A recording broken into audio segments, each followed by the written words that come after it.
So let's dive a little bit deeper into your new book, Hands on Spiritual Liberation. So first of all, who is this book for?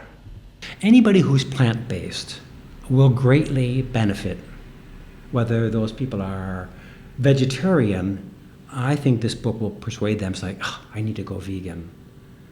And if you're already vegan, or let's say you're already plant-based, then have the understanding of, oh, it goes deeper than that. It's not my diet. Veganism is not a diet. Plant-based is a diet. Veganism is it's a spiritual path when you realize your love and commitment for all beings. So wherever somebody is on the spectrum, I would like to inspire them to go from, let's say, pescatarian to veg to plant-based, plant-based to vegan, from vegan to a meditating vegan, an exercising vegan, an energy healing vegan, taking everybody that next step. For the general public, I think we can also bring people in, anybody who says they're on a spiritual path. But I shine light where most spiritual authors will not talk about this. And I've checked this when I checked the genre as I was developing my book.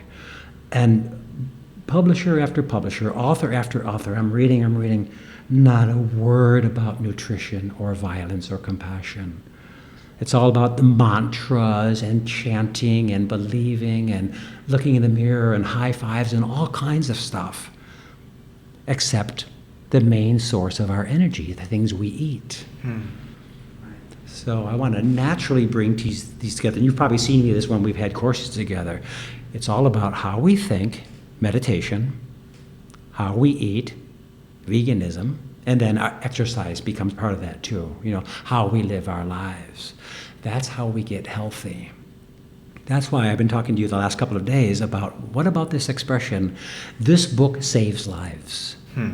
And you say, well, that's a really good marketing slogan. Another friend says, well, it's true. And if I'm in the business of telling the truth, and I think I am, Nick, I think that's where I've landed here in my 60th year, I'm in the business of telling the truth. And I know some people say, yeah, you know the truth, but nobody else does. No, we all have access to different types of truth. But this book is very much experiential.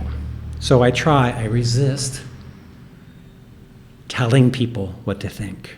Of course I do. Naturally, I have an ego. Getting people to do the practices.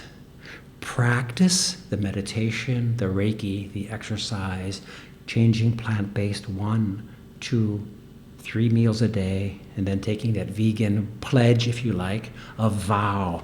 I will never hurt another animal as long as I live. Wow. And when you make that vow, you're powerful. Just making that vow, you're just solid. You're so solid. It's an inner vow.